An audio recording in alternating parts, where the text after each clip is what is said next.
if the frequency of incident photon is less than threshold frequency, threshold मतलब उसको निकालने के लिए जरूरत है ना, मिनिमम जो जरूरत है निकालने के लिए. तो if the frequency of incident photon nu, if the frequency of incident photon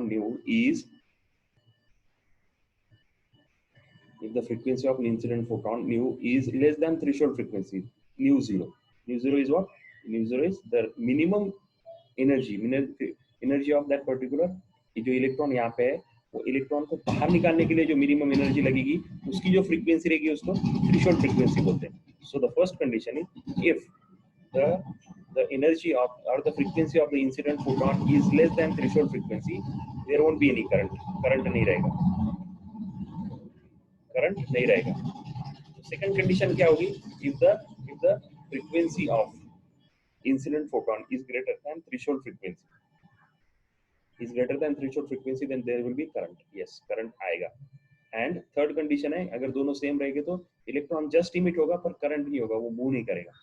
So these are the three conditions, right? उसमें से आपने को क्या चाहिए? करंट मिलेगा मतलब क्या चाहिए आपको? ये चाहिए. The second condition is more important. It means that current flow होने के लिए कंडीशन क्या है? The frequency of incident photon must be greater than threshold frequency. This is the minimum requirement. Right? ये requirement अपनी समझ में आती है, right? तो ये समझ में आना चाहिए. This is what is happening with this entire scenario. तो अपने को ये समझ में आएगा. अब अपने को ये देखना है कि भाई ये मेटल जो है, ये मेटल प्लेट है, राइट? ये मेटल का एक एटम है. अब कॉपर मेटल लिया और दूसरा मेटल लेता है मैं आयरन, Fe लेता हूँ. तो इसका इंटरनल स्ट्रक्चर अलग है. कॉपर का स्ट्रक्चर अलग है, Fe का स्ट्रक्चर अलग है, आउटर मोस्ट इलेक्ट्रॉन अलग है, फ्री इलेक्ट्रॉन अलग है, इलेक्ट्रोस्टैटिक फोर्स भी अलग रहेगा.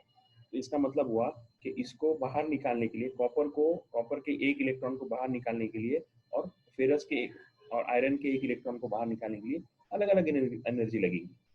तो हर मेटल के हिसाब से थ्रेशोल्ड फ्रीक्वेंसी अलग है. हर मेटल की थ्रेशोल्ड फ्रीक्वेंसी अलग है. क्यों? क्योंकि उसका स्ट्रक्चर अलग है, एटॉमिक नंबर अलग है, इलेक्ट्रोस्टैटिक फोर्सेस अलग है. इसका मतलब ये हुआ कि हर मेटल का every metal has got a different threshold frequency, that is called as work function. Metal का इलेक्ट्रॉन, फ्री इलेक्ट्रॉन बाहर निकालने के लिए मिनिमम एनर्जी जो सप्लाई करनी पड़ेगी उसको बोलते हैं work function. Minimum energy, frequency नहीं, एनर्जी. मिनिमम एनर्जी जो सप्लाई करनी पड़ेगी मेटल के किसी भी आउटर मोस्ट इलेक्ट्रॉन को, फ्री इलेक्ट्रॉन को मेटल से बाहर निकालने के लिए जितनी बाहर से एनर्जी, फोटॉन को एनर्जी देनी पड़ेगी, that energy is called as work function. Threshold frequency देखा, वर्क फंक्शन देखा.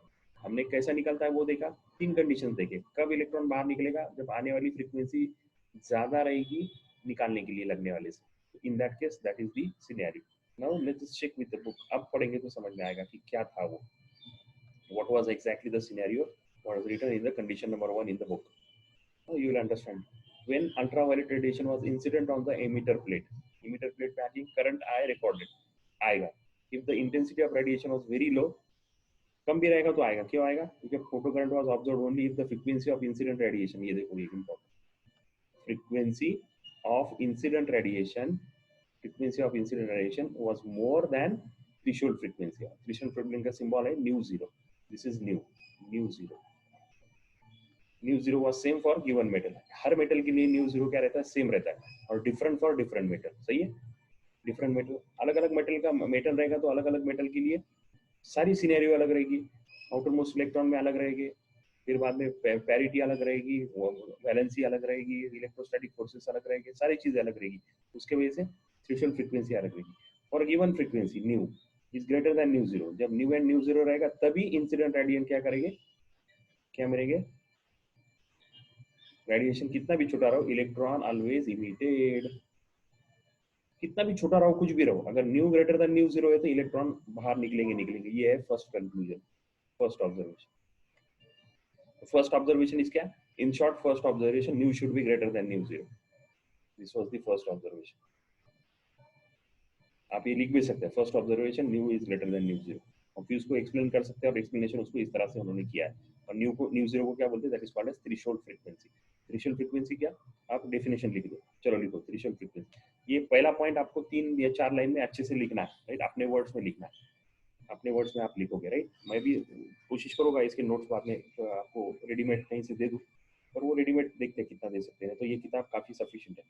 चलो, न्यू इज ग्रेटर देन लिखो पहला observation first. First is new is greater than nu zero. Nu is greater than nu zero, ये condition है। उसके पहले उसके बाद में एक छोटी सी डेफिनेशन लिख दो थ्रेशोल्ड फ्रीक्वेंसी की। फर्स्ट थ्रेशोल्ड फ्रीक्वेंसी की डेफिनेशन लिख दो, threshold frequency new zero. Mu zero symbol mu zero dash करके लिखो। मिनिमम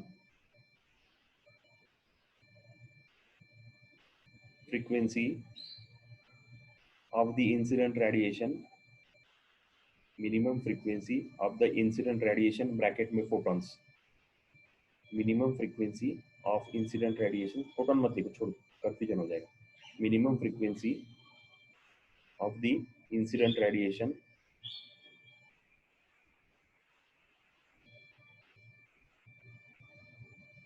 required to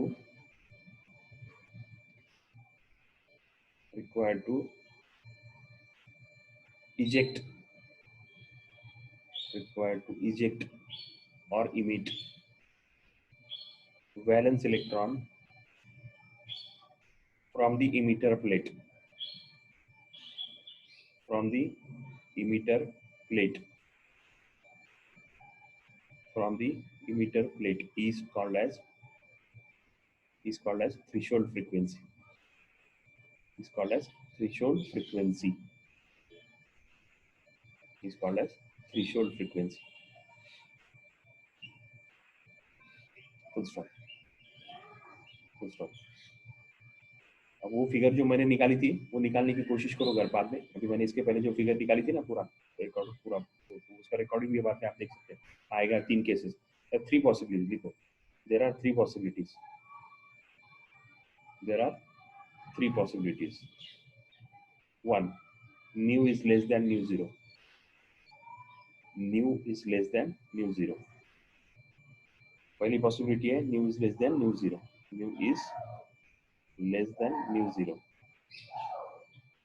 लिखो, उसके डैश करके लिखो, incident, sorry incident, frequency of incident radiation is less than, frequency of incident radiation, frequency of incident radiation is less than, frequency of incident radiation is less than threshold frequency, is less than threshold frequency, frequency of incident radiation is less than threshold frequency, full stop। Sufficient energy required is not, sufficient energy required to, sufficient energy required to emit electrons, sufficient energy required to emit electron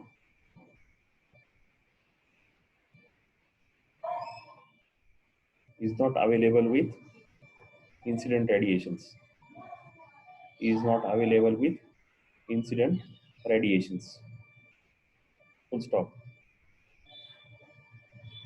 Hence, hence there is no photocurrent I, hence there is no photocurrent I, photocurrent नहीं होगा, there is no photocurrent I, पहली condition हुई। Second condition लिखो, second condition new is greater than nu zero, nu is greater than nu zero when threshold frequency, when the frequency of, when the frequency of incident radiation, when the frequency of incident radiations is greater than, is greater than threshold frequency, is greater than threshold frequency, then then electrons from emitter plate,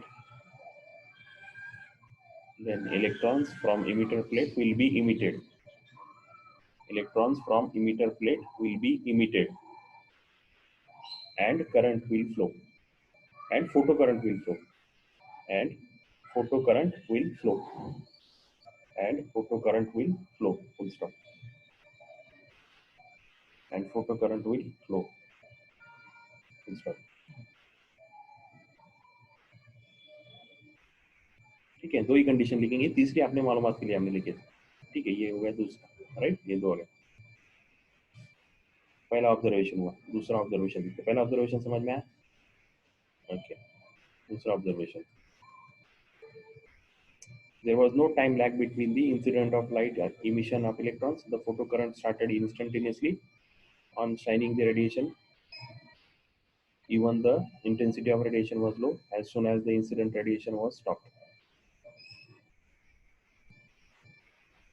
क्या मतलब हुआ? दूसरा बहुत आसान है, ये जैसे simple है वैसा मेरे पता, ये जैसा फोटोन आएंगे आएंगे उसके साथ करंट निकलना है, बाहर शुरू होगा, लैग नहीं है, कुछ टाइम नहीं कि अभी इलेक्ट्रॉन फोटोन अभी आए फिर दो मिनट बाद अभी फोटोन आए फिर 2 मिनट बाद करंट जनरेट होना चालू हुआ, नहीं, स्पॉन्टेनियस प्रोसेस बोलते हैं इसको, इंस्टेंटेनियस प्रोसेस बोलते हैं, तुरंत होगा वो, इमीडिएट, राइट। तो उसमें लैग नहीं है, फोटोन के गिरने में और इलेक्ट्रॉन के निकलने में लैग नहीं है, टाइम लैग नहीं है, मतलब डिले नहीं है ना, टाइम लैग मतलब डिले नहीं है। पहले दूसरा सेंटेंस बोला जा रहा है, जैसे ही फोटोन गिरेंगे करंट स्टार्ट होगा, और जैसे ही फोटोन बंद हो जाएगी, जैसे फोटोन बंद हो जाएगी करंट भी स्टॉप हो जाएगा, जैसे फोटोन बंद हो गए वैसे करंट भी स्टॉप हो जाएगा, राइट। अब इसमें एक वर्ड अलग आ गया, कौन सा? अभी तक ये वर्ड नहीं था, ये वर्ड आ गया, इंटेंसिटी। अब इंटेंसिटी मतलब क्या? Intensity of photon, intensity of radiation, नया वर्ड आ रहा है, इंटेंसिटी ऑफ रेडिएशन। ठीक है, तो ये एक पॉइंट लिख लो, there is no time lag between the incident light, incidence of light and emission of electron, यहाँ तक लिखो।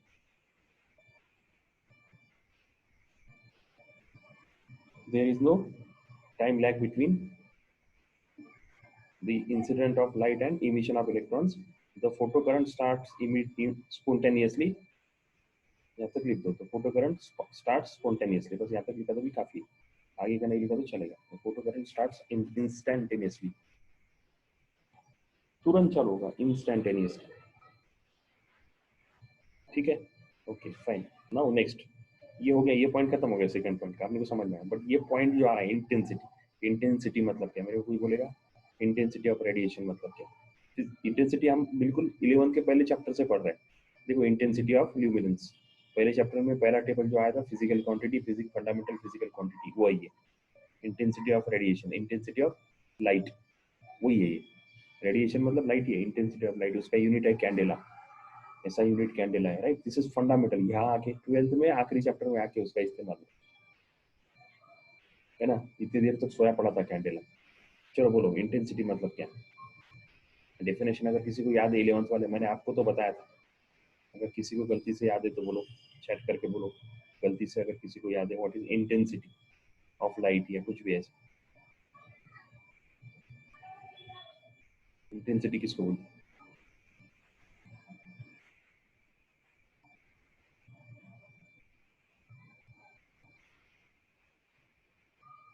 ये बहुत इंपॉर्टेंट है, ये टाइम लगेगा इसको समझने में, ये डेरिवेशन नहीं है। अब जब डेरिवेशन नहीं आता तो और ज्यादा प्रॉब्लम, और ज्यादा समझाना पड़ता है, मैथमेटिकल स्टेप फटाफट फटाफट समझ में आती। ये वर्ड सेंटेंस में मीनिंग बहुत खतरनाक रहता है फिजिक्स का, तो एक सेंटेंस मतलब एक किताब के बराबर है कभी कभी। चलो बोलो, इंटेंसिटी मतलब क्या? नदी, क्या नवेद, सलीम, सुल्तान, जल्दी जल्दी बोलो, आलिया, बोलो जल्दी, सिमरन, सालिया, अल्फिया, कौन कौन है? जल्दी जल्दी बोलो, जो भी है, सोनिया। अरे है कि क्लास में चले गए सर? मेरे को नाम तो दिख रहे हैं,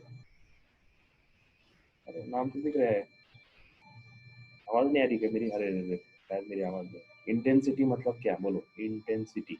नवेद, नदीम,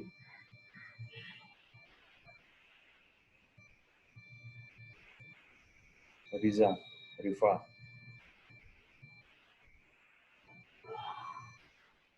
सोनिया, सोनिया कौन है? सोनिया कौन है? अक्सा। चलो क्या, कोई नहीं जवाब दे रहा, तो बंद करता हूँ क्या, खाने भी बोल में। ऐसा भी नहीं लिखा कोई नहीं मालूम।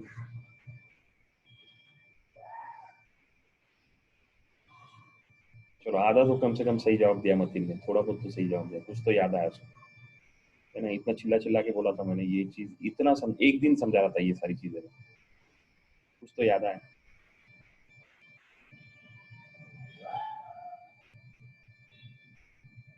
और किसी को नहीं आ रहा ना नवेद, इंटेंसिटी का मतलब बोलो, इंग्लिश में नहीं हिंदी में बोलो, उर्दू में बोलो, मेरे को मतलब चाहिए, डेफिनेशन नहीं चाहिए। इंटेंसिटी मतलब क्या? ले मैं, मुझे नहीं आता इंटेंसिटी, तो मेरे को समझा के बोलोगे सर इंटेंसिटी इसको बोलते हैं। आधा किलो शक्कर में आधा किलो दूध डाले और उसमें थोड़ा सा मक्खन डाले और दही डाले और फिर नींबू का पानी डाले उसमें,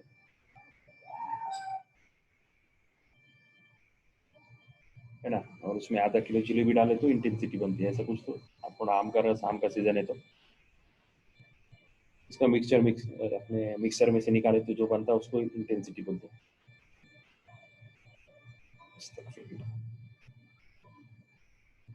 चलो, इंटेंसिटी किसकी दिखने की? रेडिएशन की, मतलब फोटोन की। क्या इंटेंसिटी मतलब क्या? इंटेंसिटी का डेफिनेशन है number of particle incident per unit area per unit time.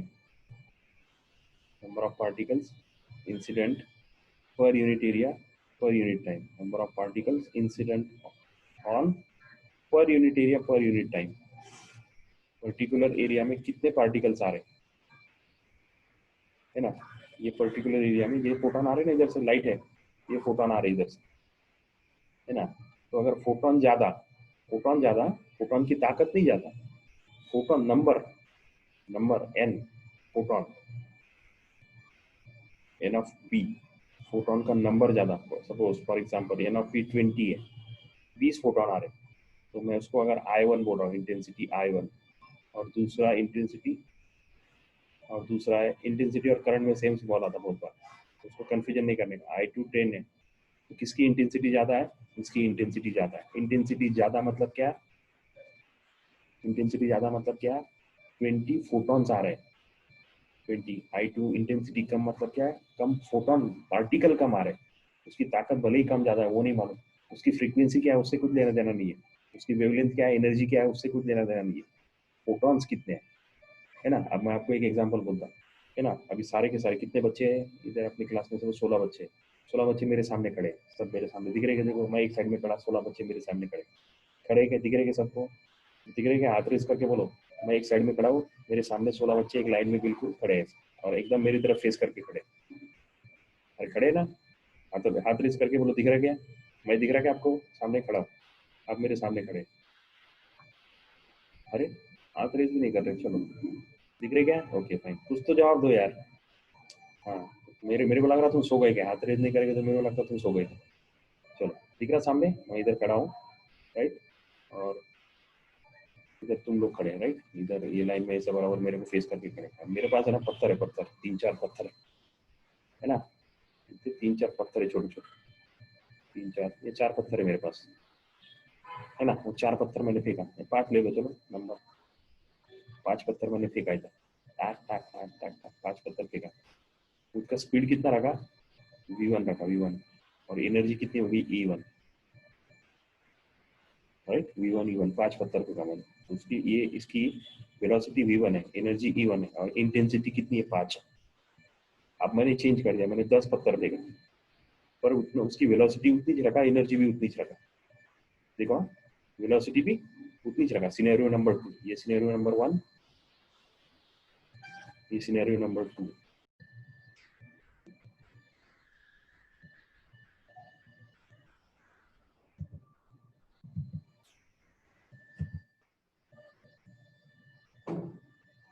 Sorry disconnect हो गया, फिर स्क्रीन मेरे से इरेज हो गया, चलो ठीक है, कोई प्रॉब्लम नहीं, वापस दिखता, राइट, इधर मैं खड़ा हूँ और इधर ये आप लोग खड़े हैं, राइट। अब बस सिनेरियो में लिए कि मैं 5 पत्थर फेंक रहा हूँ, नंबर ऑफ फोटॉन्स 5, और उसकी वेलोसिटी V1 है और एनर्जी E1 है। अब सेकंड सिनेरियो क्या? सेकंड सिनेरियो क्या? सेकंड सिनेरियो, अब मैं पत्थर बढ़ा रहा हूँ 10, और उसकी वेलोसिटी और एनर्जी सेम है। सेकंड सिनेरियो क्या किया मैंने, उसकी वेलोसिटी और एनर्जी सेम है। देखो ध्यान से सुनो बहुत। तो यहाँ पे क्या होगा, इंटेंसिटी बढ़ गई। देखो इंटेंसिटी बढ़ गई, फोटोन की इंटेंसिटी बढ़ गई, नंबर बढ़ गया।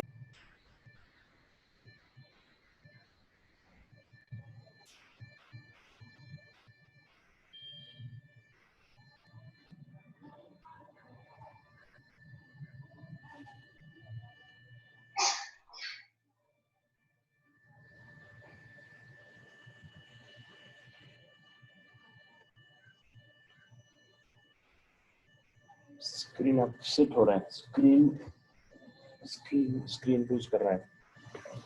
वेट, थोड़ा सा मुझे कुछ और करना पड़ेगा। ऐसा स्क्रीन बार बार लूज कर रहा है। चलो ठीक है, कोशिश करेंगे। अब क्या कर सकते, कोई ऑप्शन नहीं है, बस ऑप्शन तो है नहीं, वापस ड्रॉ करना पड़ेगा उसको।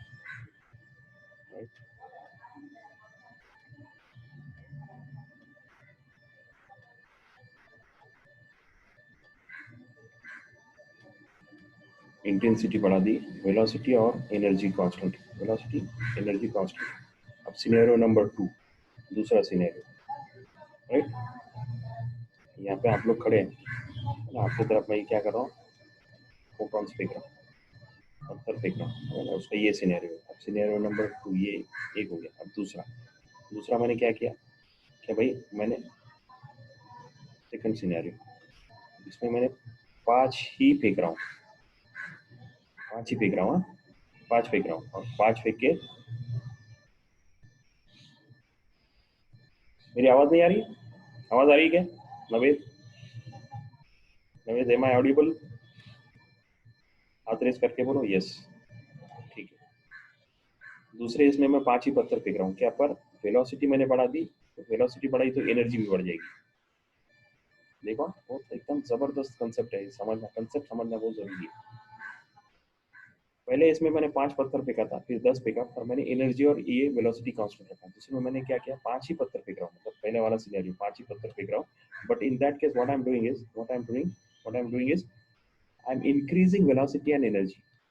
I am increasing velocity and energy. अब ये है, इसमें सिनेरियो ऐसा है, कंडीशन ये है कि एक पत्थर एक बच्चे को जाके लगेगा, सिर्फ एक पत्थर एक बच्चे को जाके लगेगा।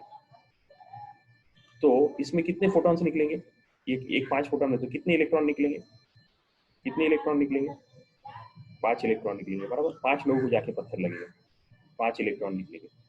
अब मैंने उसकी एनर्जी बढ़ा दी, बढ़ाई ना एनर्जी, देखो सेकंड सिनेरियो में एनर्जी बढ़ाई, फिर भी कितने बच्चों को जाके लगेगा, 5 बच्चे को ही जाके लगेगा। और फर्क क्या होगा, ज्यादा जोर से जाके लगेगा।